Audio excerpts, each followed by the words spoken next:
Hey guys, JB Collectibles here again, and this time reviewing one of my favorite superheroes. Without further ado, Mr. Deadpool by Sideshow. Alright, this guy was given to me as a birthday present, so I have to give a big shout out to Adriana Montero for such an amazing gift. Thank you so much, you rock. Alright. Sideshow couldn't have made a greater deal with their release of a more comic-based version, and I have to say this Sideshow comic book figure was definitely made to keep us happy. Well, I can say it's making me happy. But yeah, there were two versions, as is often the case with this figure. The regular release and the exclusive release. I don't have the exclusive release because that's the one that includes the extra accessory, the head pool. But that's not the version I'm reviewing today. Today, I'm reviewing the one I have. Alright guys, well they went with the basic shoebox design this time around. They also classed things up quite a bit. Packaging, the box. The exterior graphics look awesome. And the interior includes a soft foam tray to hold the figure and held sculpts. And as you can see here, there's a second high quality plastic tray to hold some of the accessories. Well, I do wish they had included some instructions or booklet or something, but I think you'll be able to puzzle out most of it on your own. And it also includes an interior cover over the foam tray. While it's not the most unique package, I can say it is very well executed and it adds something to your first impression of the figure. All collector friendly, of course. Alright guys, on regards to sculpting, there are two different head sculpts included, not counting the head pool, as I told you guys that's not the version I have. As you can see here, the two portraits vary in Cal's style and expression. They also alter the expression, with one having a wider open left eye and some sort of like crooked jawline, you know, more whimsical, wayward, fanciful expression or whatever, while the other has squinted eyes and a deadly look.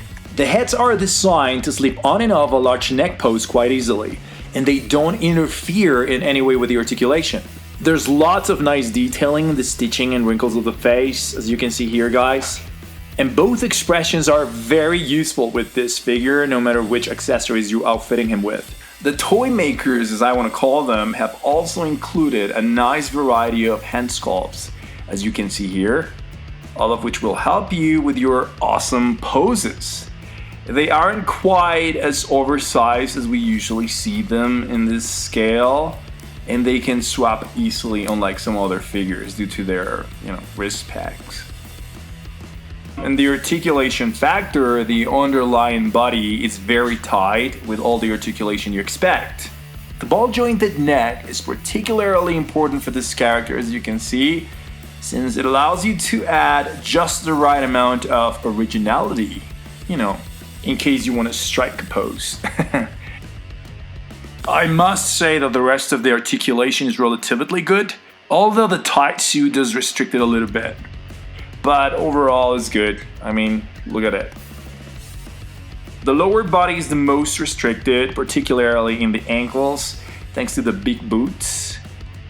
And the feet do move more than I expected. Well, at least side to side, but the front to back movement is limited. It can make deeper stances tricky, but Mr. Deadpool is quite stable when you find the right pose. As I mentioned earlier, the hands swap pretty easily thanks to a soft rubber material. But you have to have in mind that the hard plastic bracers can get in the way a bit. You should be able to work with them. I found it easier to swap the hands by removing the whole wrist pegs or joint with the hand, or removing the hand, then the wrist joint, and putting it back in as one. On regards to the accessories, well, there's a ton of extras here, more than we've seen from any Sideshow or Hot Toys release in quite some time, to be honest. As I mentioned before, there's 3 hats, but only 2 are intended to swap into the body of Deadpool. The third is the exclusive extra, head pool, which is the one that I don't have. This guy comes from an alternate universe, apparently, where all the Marvel heroes end up as zombies, And I might not have the undead version of Wade, but guys, I'm happy with what I have, since I custom made and added a pinch of my own things around him, such as this Barbie Vespa that I turned into his own Vespa, as you can see in these pictures. And of course, a zombie head that used to be a keychain that I got from the awesome flea market, and that it makes a perfect addition to my collection and my display. Alright, moving on. The stand is pretty basic and includes the usual crotch support post here. However, this post has a rubber top and includes 2 more metal posts, the third being the one for head pool, which I don't have, and that are used with the 2 word balloons. This arrangement allows you to position his thought or word balloons above and to either side of the figure. And there's a sticker sheet with 18 different stickers that can be applied to either word balloon. So you can play as you please, and it can be removed and reused as well. So that's good, you know, if you want to play with it a little. Deadpool has a nice assortment of weapons, including 2 awesome handguns that fit neatly in his holsters on either hip. You see here. Oh, and they have cool logo grips. 2 swords with sheaths or scabbard, whatever you want to call it, that attach to his back, a huge gun with a large view screen scope, 2 grenades with logo painted on, which is really cool. They look pretty awesome, as you can see here, and a large dagger with scabbard. The swords and dagger are metal, and there is some metal used in the handguns as well. And you'll notice when the holster strap, which is held in place with magnet, attaches itself to the gun when you insert them or drop them out. As you can see here, guys, the scabbard, sheets, and grenades are attached to various spots in his body with metal clips. And I have to say this works pretty well, although I did have to reattach one of the clips to a sword sheet one time, but it was easy enough to do. The knife is supposed to go on his left boot, but it's a bit long, and both the buckles of the belt and the holster get in the way. It's not a major problem though, and a little adjustment should get you the look you like. Then there are the hands, 5 sets in all. First, there's the usual pair of fists, a pair of sword grips, and a pair of gun grips. All work well thanks to the soft rubber material. Look, see? It's soft enough to put the weapons in and out without damage, but it's tight enough to keep them there. The other 2 sets include an OK gesture, a V gesture, a thumbs up gesture, and a wider gripping hand perfect for the grenades. And then there are the pouches. Oh, there are pouches, let me tell you. I counted 20, assuming I didn't manage to lose any.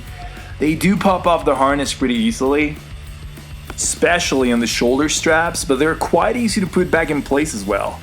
They're made from soft material with metal hooks to attach them to various straps of the harness and rigging. The outfit is tight, but not so tight as to not let you place them in different poses. It's well tailored, and you can tell it's made from high quality material. And look, there's also armor at key spots, including removable knee pads. Look.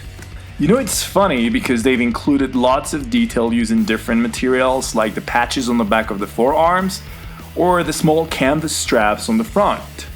The harness and belts look great too, including the logo buckle. Everything blends together nicely, I have to say, from pouches to belts to holsters to armor, all making an utter consistent outfit.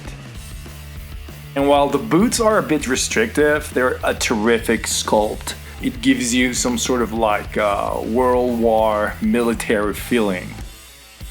Alright, so things to watch out for or to have in mind. So overall, I love the figure, but you have to have in mind that those pouches fall off pretty easily. And since they're soft, they won't make much noise if you drop them, so be careful with that. If you're carrying him around, be sure to keep track of all of them so they won't get lost.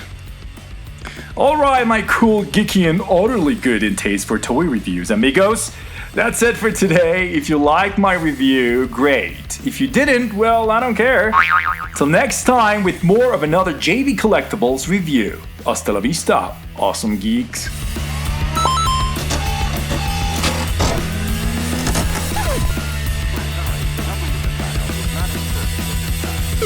Thank you.